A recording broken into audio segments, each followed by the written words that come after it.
Good evening, Drew. Uh, is it yerba? Yerba mate? Is that? Huh? Yeah, that's what I'm Is- drinking right now, and I don't, okay. I don't really Okay. understand what it is, but wow, it's got a lot of caffeine in it. Oh, okay. Yeah, apparently, I sort of looked it up on Wikipedia. It's some sort of, I don't even know. It's got like some weird leaves in it. I don't understand. Is it supposed to be healthy or I is it just supposed to taste good or it has a very interesting flavor profile. Let's put it that way. okay. It well, first of all, this is hold on. Let me get the can. Oh, can't believe I'm okay. So I guess the best way I could kind of describe it is it kind of tastes like a sparkling water. Okay. It doesn't this particular one doesn't have any calories. Sparkling yerba mate, if that's how you say it. I don't even know if I'm saying it right. People are probably gonna yell at me. It's got like this weird kind of. It has a tingly aftertaste that I'm like, I really want to say is related to the sparkling aspect of it, but it has like a very strange sort of aftertaste. Hmm. I don't know. But I just drank a whole can of it, and whew, I'm a little bit wired. A little bit wired. Okay. We didn't record last week, and I have a really good excuse.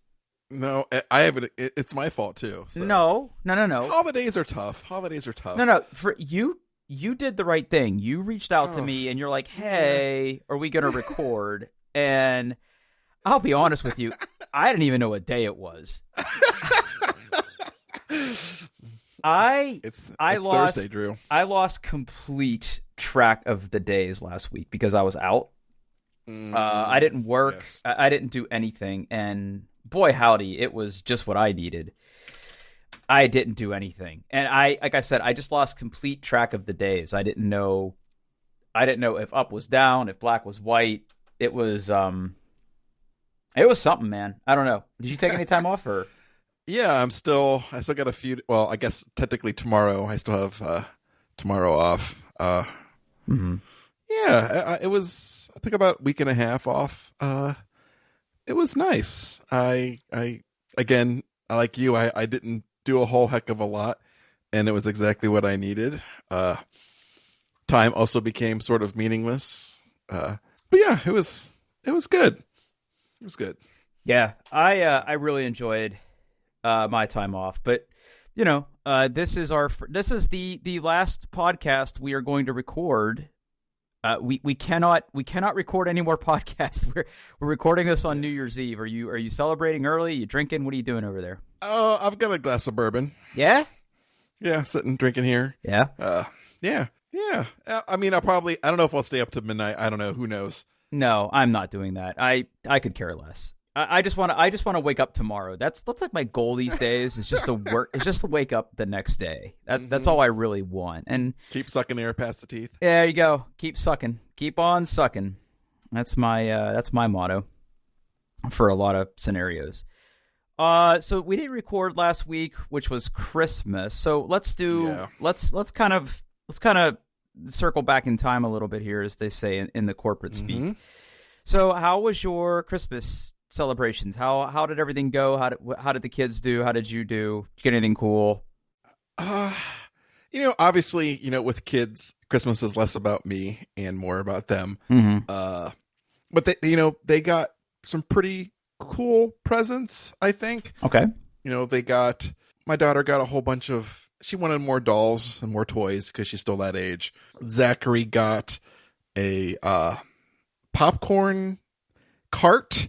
So if you imagine the kind of thing that they would be like dragging out through like, the zoo or a fairground or something, he got one of those because he loves movie theater style popcorn, and this thing makes spectacular popcorn. Popcorn.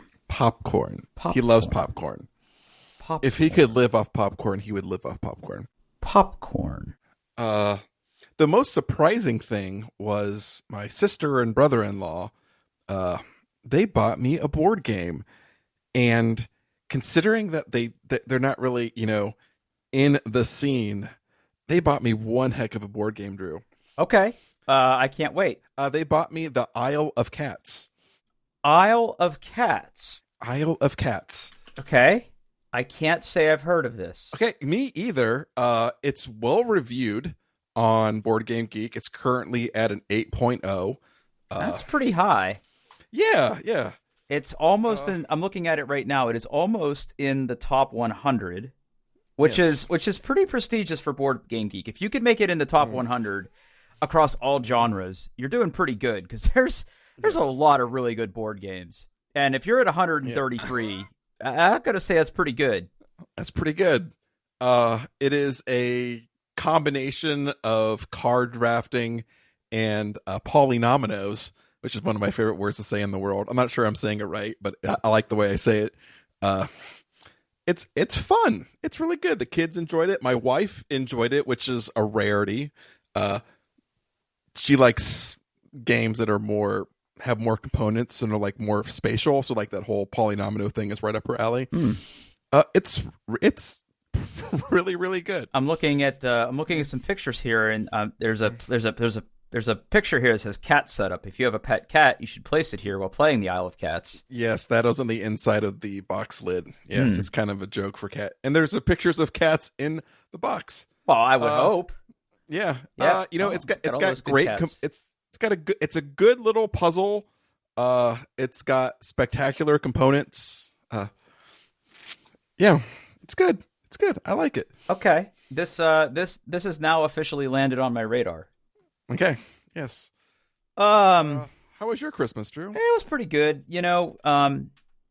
Like I said, we didn't really do much or go anywhere. Hold on. I'm trying to find the thing that I wanted to show you here. The things that I got this year, I changed my coffee game up. And my lady friend, she bought me 2 very important coffee game upgrades for the house. Okay. A couple years ago, I went the whole pour over coffee maker thing, and that's really good for making like one really good cup of coffee. But, it's a little bit of pissing around. You have to buy the special filters. You have to have the Chemex. And there was a period of time in 2020, which, because, gestures and everything, there were just strange things that were sold out, and the filters for my Chemex were one of those things. Really? So I was making coffee. I was making coffee on paper towels. Like it got pretty dark over here for a while. And that's about the time that you and I talked about things like AeroPresses and French presses and things like that. So this and as part of that, before this, I bought just a cheap coffee grinder that was electric and mechanical. And, it took bean coffee and turned it into not bean coffee. It did that relatively well. Let me see if I can find it. Yeah, this is it. So the 2 things that she bought me were, first of all, she bought me a brand new coffee grinder that is just phenomenal. It is made by Breville. I don't know how you say this brand. Breville. Yeah. Yep. She got me the Smart Grinder Pro, which is just a really nice coffee grinder.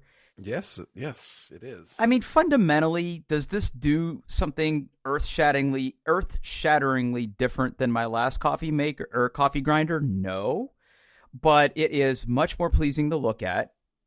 It comes with a lot of cool accessories. So if you have an espresso maker, it's got like a bracket to hold your espresso thing. It comes with a nice container for the grounds to get into that's much easier to clean than my last one. The container also doubles as an airtight container. So if you want to grind a whole bunch of espresso grounds or something, you could sort of do that and keep it in an airtight container. The hopper holds a lot of beans. My last one did not hold a lot of beans, so I'm having to fill less beans up. And it offers really, really good controls. Rather than it just being like a mechanical timer, this uses some sort of integrated circuit of some kind to do like exact measurements, of what it's grinding, and it just does a really good job. And the fact that I'm using a French press now, like I can make the French press grounds and everything. And then the other thing that I got that was nice was this French press coffee maker by Bodum, and it is copper, so it's very aesthetically pleasing to me, and I like it. It makes a really good cup of coffee. I've sort of, within 2 to 3 coffee making sessions with this thing, I've sort of found the right amount of water and coffee grounds that makes a really good cup of coffee. The only thing I don't like about this, and I actually had to tweet about this, was I just didn't understand how to clean it. Because once all the water's out of it, you're kind of left with this concrete layer of coffee grounds at the bottom. And I really struggled to get those out of there. But thanks to the internet, I got schooled. So now I have a little rubber spatula that I sort of whisk around in there and get all the grounds out. Because I don't want them to go down the drain, because I feel like that's a recipe for a plumber. It is. That's what keeps me off of a French press, is just the cleanup. I don't think the juice is worth the squeeze on that, but it can make a really great cup of coffee. So now, speaking of coffee, I've started drinking coffee again, but I'm only drinking decaf. Well, what's the point? The flavor. I've got my AeroPress out, and I'm making coffee in a very fussy way again using my AeroPress, and I'm enjoying the flavor. The coffee tastes good, and I forgot how good coffee can taste. So coffee tastes amazing. Like a really nice cup of coffee. My dear friend Andy sent me some really good coffee beans from like a local coffee place, and they were just super good, man. And I can definitely tell the difference between not good coffee and great coffee. I couldn't tell you the difference between pretty good and really good coffee, but I could tell you the difference between really bad coffee and really good coffee. And like, he sent me some really good coffee. Nice. Well, good for you. I'm glad that you're back to drinking coffee. You'll be back on caffeinated coffee in no time. Nope. Well, never's a long time, Paul. We'll see. What else? So you got a la cats. You get anything else good? I mean, the kids made me some stuff. That's always nice. It's just some little things. Again, Christmas isn't so much about me; it's more about the kids. Yeah, so. I hear that. I hear that. Yeah. Now, so Zachary's little popcorn cart. So he just kind of wheels that thing around, and he's like, "Everybody wants some popcorn," and he just is ready to go. It doesn't have a home quite yet. It's kind of just sitting in the middle of the kitchen. But yeah, it makes it makes exactly like if you think of a good movie theater style popcorn, it makes that, and it makes a crap ton of it. So it's it's got like the kettle in there that you got. It's an I'll find it on I'll find it and I'll put a link in there. Now, does it have a hot butter dispenser? No, it does not. Well, that's the only reason I get that movie popcorn is I got to butter it up. So the secret to that is to use clarified butter. Excuse me? Clarified butter. I don't know what that means. You don't know what clarified butter is? Just, you pleb. Yeah, I didn't know what clarified butter was either. Clarified butter. Oh wow, autocomplete. How to make clarified butter.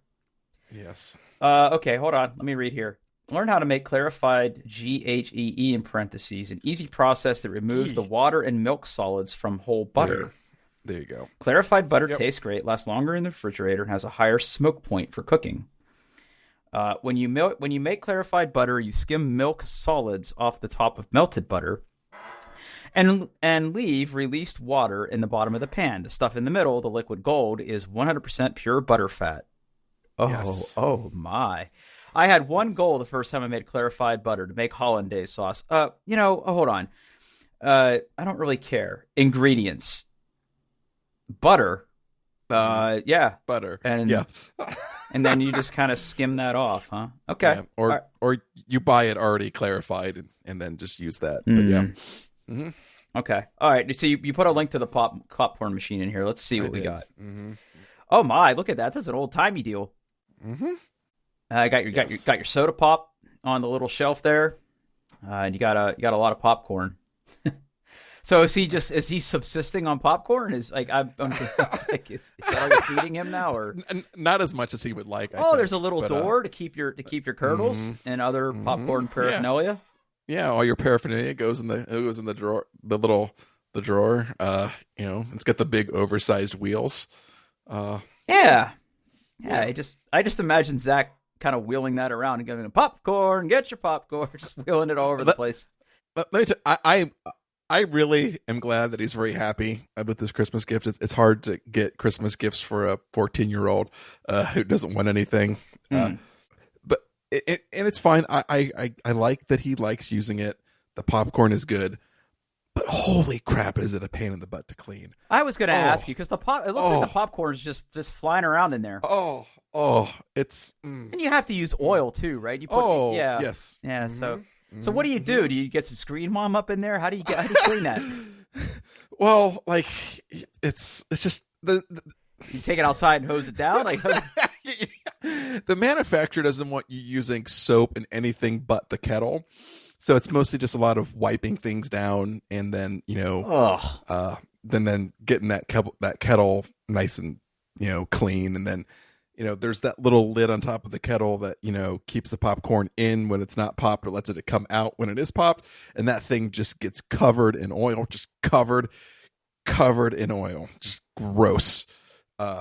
Well, see, my frame of reference here is back when I worked with you, there was a popcorn machine in our cafeteria. Mm-hmm. And I remember that every afternoon they would make popcorn in it, as one does. And I seem to just remember that thing always just had a sheen to it. Yes. Yeah. That's what happens if you don't clean it after every time. Okay. You make popcorn. Yeah. It had a real healthy sheen to it, like everywhere, like not just inside. It just looked greasy. Yeah. Yes. Seems like that's how you get ants. I don't know. Yeah. It is not fun to clean, but. Meh, what are you going to do? Couple other updates. Thanks to your very generous Christmas gift, I've been reading a lot of comics. Mm-hmm. I am really, really enjoying the Wicked and Divine books. Of all the comics you bought me, I think that's my favorite, although I have not started Saga yet. And it turns out, it looks like there's 10 books in the Wicked and the Divine series, as far as I can tell. And it looks like it is a series that is still ongoing. It is. Yeah, yes. So there's going to be more. Mm-hmm. I have gone ahead and ordered the next few, and it is my intent to go to the Laughing Ogre this week and maybe see what they have and pick some up there. I didn't really understand what was happening in the first book, but boy, it got good real quick. Yes. Yeah. It got good real quick. I really enjoyed that, man. It was just a home run of a Christmas gift, dude. And I'm reading I'm reading Preacher right now, and that's a weird one, man. That's a weird one. I might read that. I've actually really started getting into one thing. I promised that I would do was finish the Sandman comics, and I've put a pretty good dent in those. Ooh, where are you at now? Volume 4, I think. Oh, good. Hold on, I would look, but my iPad's out in the living room. Let's see if Comixology will tell me. I don't know. He's gone to hell. How about that? Oh, right. Okay. Yep. Yeah. Okay. I know where you're at. Yes. That is a major plot point, by the way. That is going to come up. That whole story arc is going to come up all the way through the end of the book, or through on all the books. I have a feeling, because like they definitely made it feel like it was a very big deal. Like when, I don't want to give a lot of spoilers, but there was the meeting where they all kind of met, and they're like, this meeting is going to change the world. Then, yep. Mm-hmm. But, I also got caught up on all my Buffy comics, my garbage Buffy comics. And not garbage if you love it, Paul. Yeah. There's 3 series of those now. There's a Buffy, an Angel, and a Willow comic. And the Willow comic is amazing. The Buffy comic is good. And the Angel comic started out really good, but I don't know whether they changed writers. It's just hard. It's just hot garbage. Hot garbage. Really? I'm only reading it just in case like there's a plot point or like a tie-in or something that I don't want to miss. But man, it's just so bad. Oh, it's so bad. But Sandmans are really good. I'm making a effort to read some of those every night to get caught up, and then I'll read something else. We'll see. I need to finish The Wicked and the Divine. I don't think I got through, or I read all of the ones that were out, and now more are out. So I need to kind of like refresh myself and get back on that train because I enjoyed those very much. A couple other quick things here. I made a monitor change here at the house. Okay. With some of I'm my looking at it. Yep. Yeah, with some of my Christmas Amazon gift cards, I went ahead and I made a tactical decision.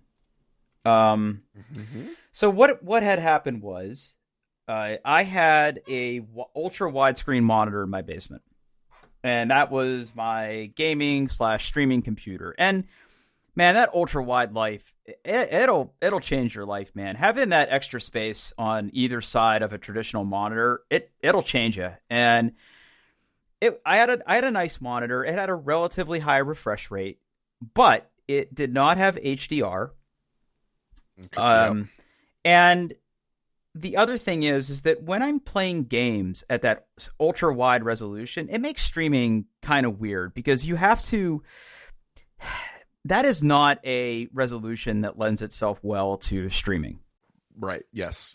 So you went more of a traditional aspect ratio. Correct. When you're trying to stream. Yes. Yeah. So what I did is I went back to a 1440p monitor. I did some research and I wound up with the monitor that's linked there. It is an Oros brand, which is Gigabyte's sort of gaming line. Like Asus. Okay.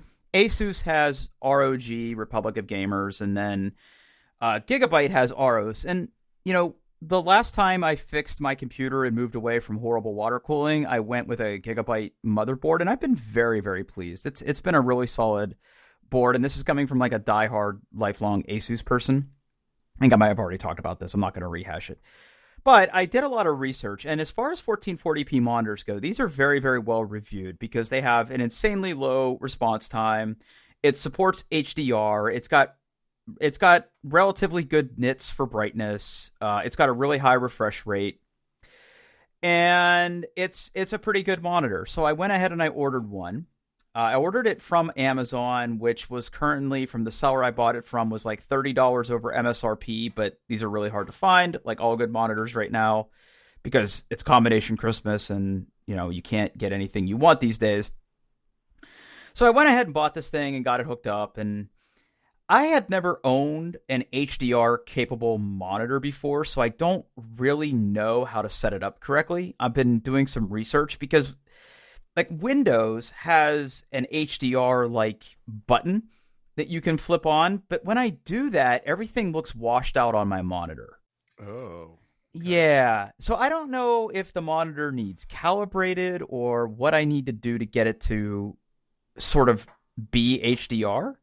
But I was doing some reading, and it turns out that if you like enable HDR and you're not looking at HDR content, that's sort of working as designed. I don't know. It's very weird. I have some manual calibration to do. Initial impressions, though, it's a really well built monitor.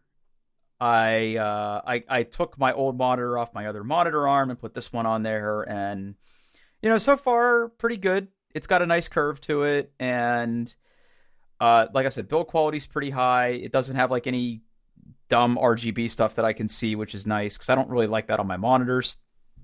Picture quality is really good. Refresh rate's really high. Because my other one was only like 120 hertz max. This one's 165, and that does make a little bit of a difference. And it's G-Sync compatible, so it's not G-Sync native, but it is G-Sync compatible, so I'm getting all the same stuff. Yeah, I'm pretty happy with it so far. For the price and what it offers you compared to some of the nicer Asus monitors, yeah, I'm pretty happy with it. I'm pretty happy with it. Excellent. Yeah. Last sort of bit of Christmas things here is I got new underwear. Okay. I was wondering. Okay. Yep. Well, hold on. Okay. So what had happened was, let me drop a link in here. Okay. I am a boxer brief guy. Okay. So, well, no, I'm not a boxer guy. I'm not tighty whitey guy. I'm like, what do you even call? Hold on, hey, hang on a second. I don't buy underwear that often. I know that sounds gross, but like my underwear just lasts a long time. So hold on a second. Men's underwear. I gotta find the right name for this. Okay, yeah, they are called boxer briefs. So they're not traditional boxers that look like little shorts, and they're not tighty whities. They're something that has a waistband, and they have like individual legs, and they sort of give you some breathable room so your boys can move around in there. Well, for Christmas/birthday, my lady friend bought me some Tommy John underwear, and Tommy John, again, not a sponsor, but they are I believe the boxer briefs, and she got me. Well, hold on, maybe those aren't it. Hang on, men. Oh, they sell women's underwear too. Interesting. Underwear, mid-length boxer brief, maybe. I'm trying to find them. Well, oh no, these are no good for me. Yeah. Well, okay. So here's the deal. Like I said, I don't. The underwear I have, they're not like in terrible shape. And they clean really nice, and they're good for working out in. But she bought me some Tommy John underwear, which, hey, new underwear, whatever. I'm 41. Mm-hmm. This is as good as it gets, right? So, right. She bought me some of these Tommy John underwear, and they are very interesting. They have a very, very snug fit, not tight, but snug. So they sort of grip your legs pretty good, and the waistband is sturdy but not tight. I don't really know how else to describe it. But Paul, here's the game changer here. I feel like okay. I feel like I'm a mother kangaroo who is carrying his penis around in a little penis pocket. And the reason for that is that I want you to close your eyes for a minute, and I want you to think about underwear that you've owned in your lifetime. Mm-hmm. And you're walking into a men's room, and you have to pee. So you walk up to your stall, and you sort of unzip your pants, and then you reach into your zipper and sort of walk me through what happens at that point for you. Well, most underwear, not all, but a lot, have I believe it is called the fly?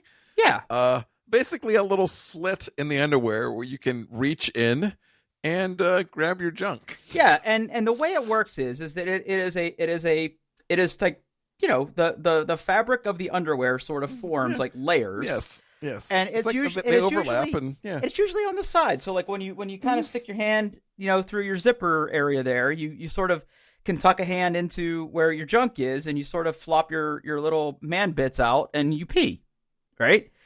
So these Tommy John underwear, though, are disrupting the urination space, as they say, because this flap is at the flap's at the top. Interesting. Yeah, so like you kind of have to do like a little U-turn. So like when you come into your fly, you kind of have to go up and pull down. And it doesn't run parallel; it's perpendicular. It's perpendicular, and you kind of pull down, and like the penis is like kind of like opening the trunk of a car, where like the penis kind of just flops out, and it's like right there. It's interesting. I'm not sure how I feel about that. I don't know how I feel about it yet either. It's going to take some getting used to, because after peeing a certain way for a number of decades, I have a workflow, and this sort of contradicts that workflow. Yeah, that's and these are way too tight for me. I not even on the table. Nope. So what kind of underwear do you wear then? Oh, I'm a boxers. So you're pure boxers. Pure boxers. Like, yeah. I don't like tight-fitting clothing anywhere except maybe socks. I like socks. Good socks. Those fit tight, but I don't like tight-fitting clothing, and that goes for my underwear and everything. So, yeah, no, boxers for me all the way. Unless I'm working out. I could see maybe these being good for like a good workout underwear, but... Well, it's interesting because I'm not saying that I have the most muscliest legs in the world, but that's where they're tight on me, is in the legs, because they come down about not all the way to the top of the knee, but they come down pretty far on my legs. And as somebody who does relatively heavy squats and works out, It's pretty grippy right there. Now that might be one of those things that sort of goes away as I wear them and I stretch them out a little bit. But initial impressions is they are pretty snug, but they're snug. They're not tight. You know that they're there, but it's not like annoying tight. Because there's definitely annoying tight. Like if you're wearing, put it this way, if you were wearing pants that you can't fit in, you know it. Right. Yes. Yeah. But this doesn't feel like that. They're just snug. I don't know. It's hard to explain. But anyway, I thought it was interesting because I put these things on and I'm like, what is this little, oh, that's where my penis is. And it's just like, there's like a little, I just look like a kangaroo that is carrying around, little penis babies. Penis. Yeah, little penis babies. Yeah. So that was, I just thought I'd share.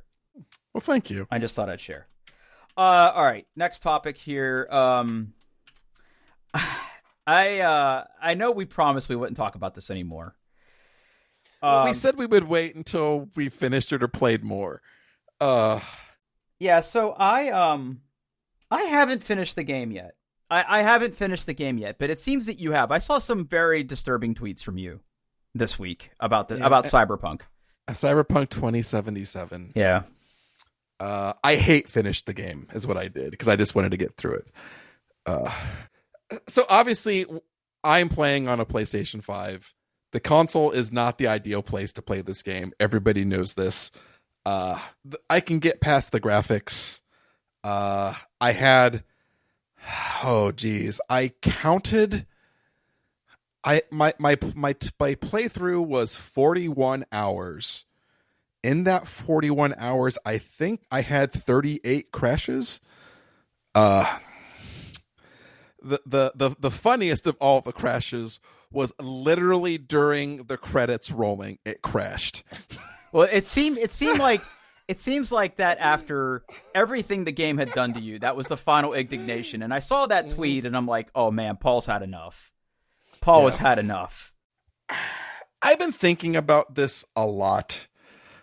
I think the game should not have been open world, and it should have had basically the main quest and like maybe a couple optional quests and been a very focused experience.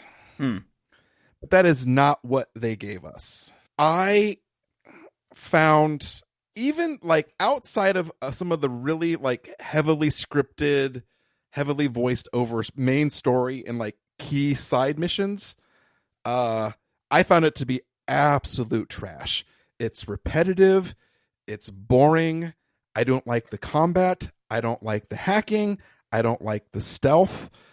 There was a point where I literally had 17 perk points to spend, which is kind of how you level up your character, because I didn't give a shit about any of the perks or leveling up. I found all of that stuff to be absolutely pointless.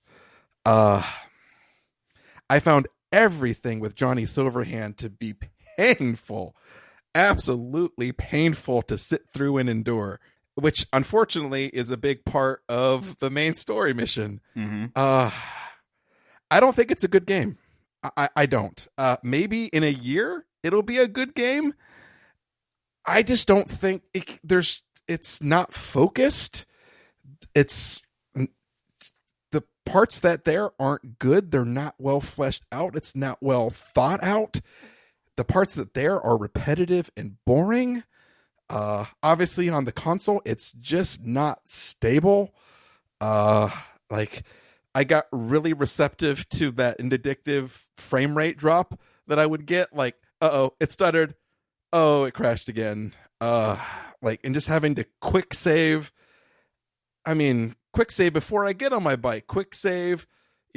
I just went about, 500 meters on my bike. I better save because it's going to crash. Oh, I'm going to sell some stuff. I better save because it crashes during the inventory screen. Even ignoring all of that, under all of it, I don't think the game is good. It's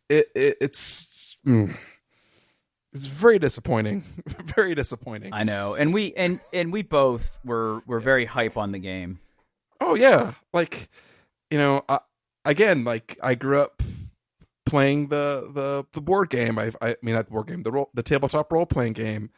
Shadowrun is my favorite role playing game of all time. I love cyberpunk stuff. I love the genre.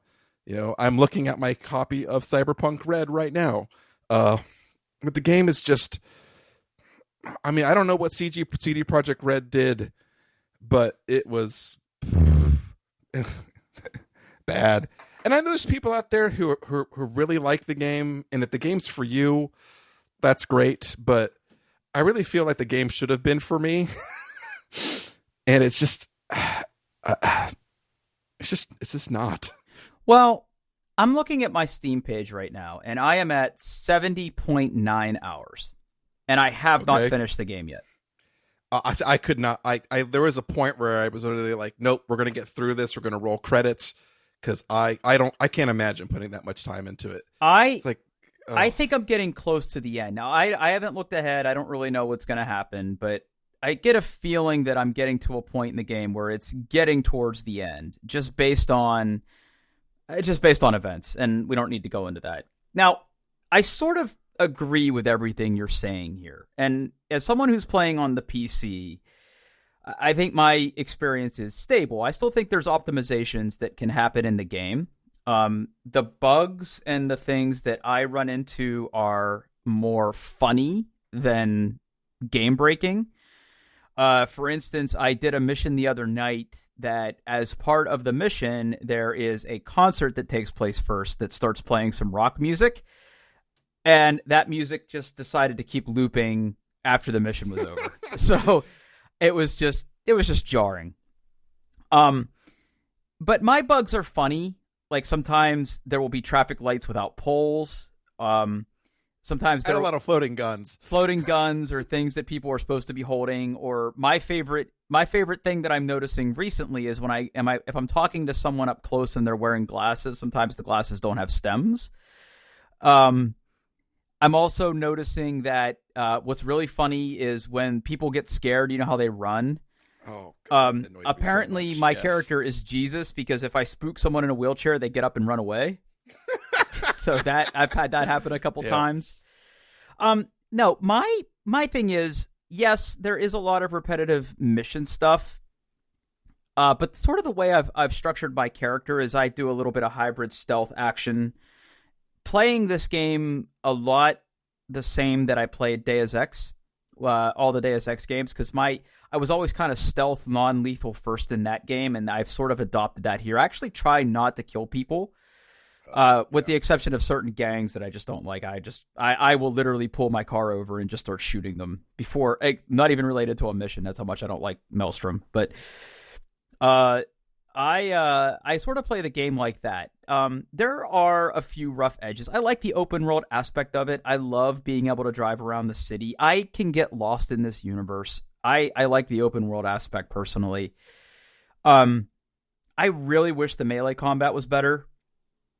A matter of fact, right before we got on the podcast tonight, I was trying to complete a mission. There's a series of missions that involve some underground boxing.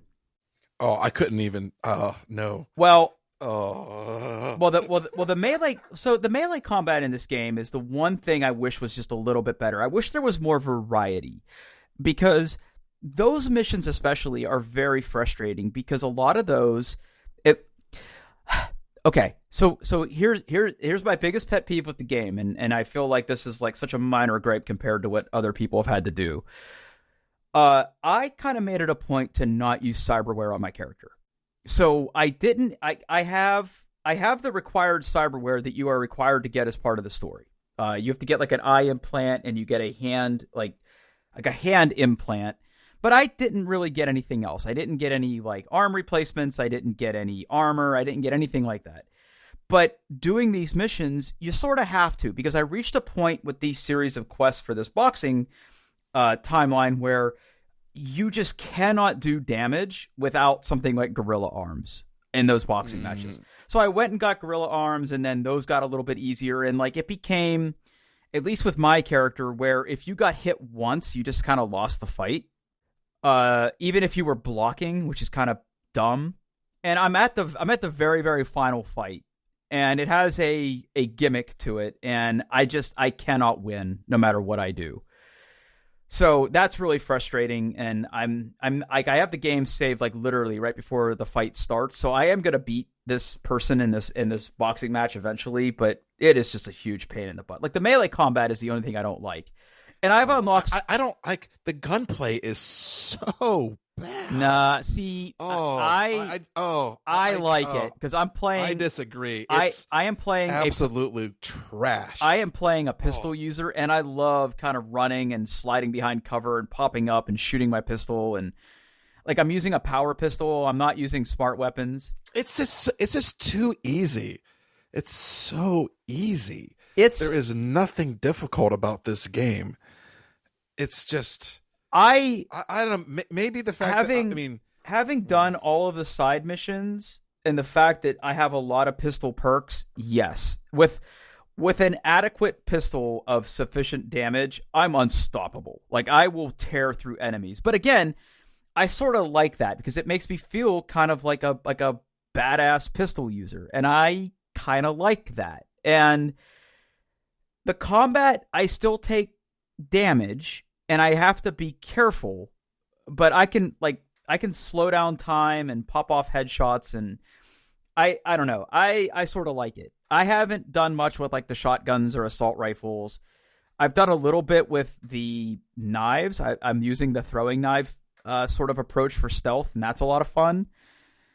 But yeah, once I found that with the right set of cyberware and the power set of weapons, that the ones where you can shoot through cover, the game basically became just it's just going through the motions, because I would see somebody, I see where they are, and then I could push and hold, and then they would die. Yeah, I didn't. I am purposely not using smart weapons. I'm using just power weapons. That's what I ended up using with, and that's the one where you can push and hold and shoot them through cover. No, that's power weapons are just the regular ones that can ricochet. I think that's tech weapons. No, tech weapons are the one you can kind of they're charge up and shoot, and then they're smart. I thought those were reversed. And then smart is the one where like the bullets home in on people. I mostly use. Even then, I couldn't be bothered. It's just there's one thing about the game that I like, and that's the music. Oh, the music's amazing. Yes, the music is really good. Both the the whole. Everything about the music in this game is phenomenal. It's just really good. The soundtrack is good. The radio stations are good. Everything else is absolute trash. Well, my goal is to sort of finish this weekend. I feel like I could get through it tomorrow and this weekend, and I will finish it off. And then my goal is to sort of probably uninstall it once I finish, because it is quite a chunker on my hard drive. And the fact that I've sort of gone down to the smaller monitor, I have gone back and turned on all the ray tracing, and I'm really hope they optimize it a little bit more, because I just feel like, having purchased a $2,000 graphics card that's supposed to be ray tracing capable, I just wish I got a little better performance. Like, in the busiest parts of the city, I'm dipping into the 50s quite frequently when I'm driving around, when an area loads and it has to do all the ray tracing. But man, it looks so good. It looks so good with all that stuff turned on. I mean, I just hope they finish it. Like, I think maybe after another, like I said in my tweet, like, I really feel the game is like a year off from being done. Mm-hmm. Like, I don't like no ifs, ands, or buts. I know that like they had to make money and they had to ship it out the door, but it does not feel like it's finished to me. I feel that there's a lot of things that they wanted to do, and if they would have done, maybe it would have been a very different game. But I think they started cutting corners and started focusing on shipping. And I don't know. I just like it's bad. It's bad. And that's my opinion. If you like the game, more power to you. Everyone's entitled to their opinion. Like, it's bad. Like 2 out of 10 bad. Like, well, now that we sort of got through that, there's one more topic I didn't put on here, because I purposely didn't put it on the sheet because I want to catch you off guard with it. Okay. So obviously, you and I both play a lot of video games. Mm-hmm. Looking back on 2020, what was your favorite game of the year? Ghost of Tsushima. Okay. So I have one. if I'm looking back on all the games I played this year, have you played Hades? No, mostly because I don't want to play it on the Switch, and I'm waiting for it to come out on the PlayStation. Okay. Yeah. When that happens, you need to play that game. I absolutely will. I'm kind of just waiting for it to be there. I know it's a lot of first, and I might just break down and play it on the Switch. Who knows? I'm really going to like the PS5 controller, and that's kind of where I want to play it. But yeah, that's definitely on my list to play. It's phenomenal. As someone who has a passing interest in mythology, holy crap, man! And I'm sure you've read about it, but for people who haven't read about this game, it is a quote unquote roguelike where the goal is it's sort of randomly generated. You have to get to the end, and each time you play the game, it is called a run. Now, if you don't beat the game, like if you don't make it through, you just sort of get a little bit better each time. And by getting better, you are learning about enemy attack patterns. You are also keeping certain things between your runs. Like a lot of things reset when you go back to square one, but you can buy abilities that persist through your deaths, and then you just get a little bit better. And man, the artwork, the voice acting, the actual plot that you uncover, like the actual progression of the story kind of goes along with the whole you're constantly dying and redoing it. Just phenomenal game. And it's like $20. And it's just so well done. It's so well done. Super Giant, Bastion was another good one. Bastion's probably in like my top 5 games of all time. I've played that game so many times through. I thought it was just so innovative and well done. Transistor I didn't like as much, but it was still really good. I haven't posted. Was it the one they made? Pyre? Pyre's another one. I haven't played that, but Hades, Pyre, Transistor, and Bastion, I think, are the big 4 for them. Yeah, I really want to play Hades. I'm just waiting for it to come out on my system of choice. Well, it seems like every other game they've made has eventually made it to PlayStation and Xbox. So I think it's only a matter of time. Yeah, I'm just waiting for it to show up. Oh, so man, so good. It's so good. You're really going to enjoy it. That to me was my game of the year. The music, the combat, the characters, the humor about it too is pretty cute. And it's one of those games where like you play it a few times and you sort of develop a play style, and then you get like a new weapon or a new ability, and you're like, this thing's stupid. And then one day you start using it and you're like, oh, this is really good. And it's just like, oh man. So I know Ghost of Tsushima is only on PlayStation 4, or PlayStation, I guess, not just PlayStation 4. So I probably won't be playing that anytime soon unless they port that over, which I hope they do. One of these days I'll probably play it, but man, Hades for me was my number 1 game of the year. Yeah, I'm looking forward to playing that. It looks really good. I'm usually not a big fan of roguelikes, but what I've heard about the game and how it works, I'm excited to give that a go. Now one more thing here before we wrap. So what are you looking forward to in 2021? Like, here we are at the end of the year. I guess what are you looking forward to? I mean, as you know, Drew, it's been a difficult year. It's been a difficult year for all of us. You know what? I mean, for me, it's really, I guess, 3 things, 2.5. I'm ready to be stuck full of that sweet vaccine juice, and I'm ready for things to start going back to what normal looks like. Mm-hmm. So I guess that's really like the 2 big things that I'm really looking forward to. But on a more personal level, man, I can't wait to freaking go to London and see this concert. What did Jennifer say? She was all about it. She actually thought, like, she gave a little bit of thought about whether she would actually come with me. Okay. Just, not to the concert, but just to kind of go to London. She decided to not to. Why? Mostly because, so it can be a little bit of a boys trip, and part of it is just like, And well, then either we'd have to take the kids or we'd have to do something with the kids. And then she felt kind of weird about that. So she said not to go. But so I kind of reached out to my typical, the people that I usually go to concerts with and the people that I usually travel with to say like, hey, I'm going to London to see Behemoth. And I think like everybody's in. So I think there's going to be quite the group going to London to see this show. So it's going to be just absolutely amazing. So again, thank you so much for the gift. I love it so much. Now I just got like lots of work to do because now I got to plan and stuff like that.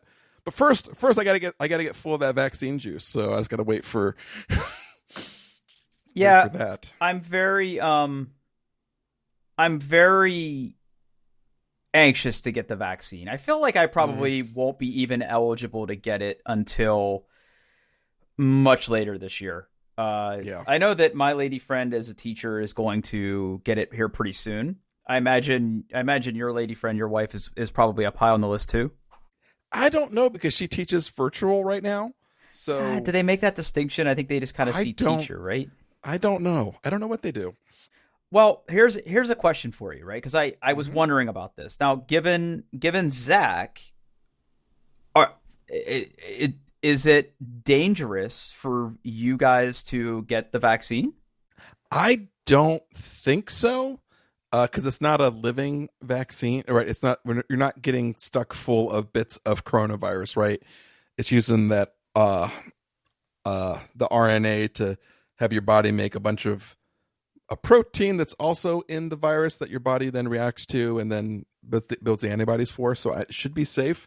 I assume when things get closer, we'll get information from his doctors about whether it is safe or not. But from what I can tell, it's being that it's not a living vaccine that we should be absolutely fine. But who knows? Okay, so what are you looking forward to, Drew, in 2021? So I guess I have two answers to that. So on a professional level, I've been doing a lot of development work recently. I'm looking forward to doing some more of that. My job is very weird in that I don't get to play with databases as much as I used to, and I don't miss it.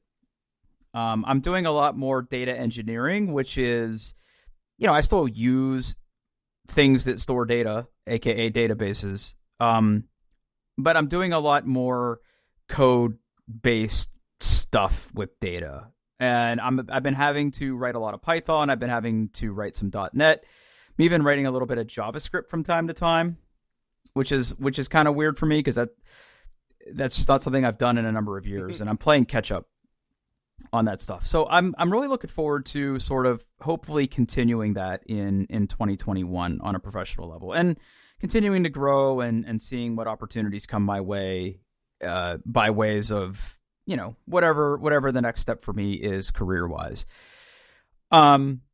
On a personal level, I'm sort of looking forward to being able to travel again. As somebody who doesn't like flying, I know that's a weird thing to say, but I'm looking forward to hopefully traveling again soon. I'm looking forward to just, I don't know. I mean, just like everybody else, right? I think we're all kind of over this year, and I think it'll be nice to get back to as close to what normal looks like. I don't think it's going to happen overnight. I think it's going to take a few months, hopefully by the summer. Yep. But I'm looking to hopefully stay healthy and in shape and continue to work out and stuff like that and go to London. So I think those are kind of my big things right now. Even something as simple as like, a board game night. Oh, man. Yeah. That also would be acceptable. Yes. Yeah. Well, what do you say we wrap up our last podcast of 2020? 2020. Fuck this year. Yeah. As always, hey, we're still on the internet. You've heard of that, right? Doingtheirbest.com or Doing Best Pod on Twitter. You can reach me at Paul Baylor. That's BAHLER. And where can we find you, Drew? Yeah, I'm on Twitter at Pitfurg, PITTFURG. Awesome. Well, thanks to everybody who's listening to this podcast. Drew and I really do appreciate it, and I hope you continue to listen into the new year. So thank you. Yep. Catch you guys in 2021.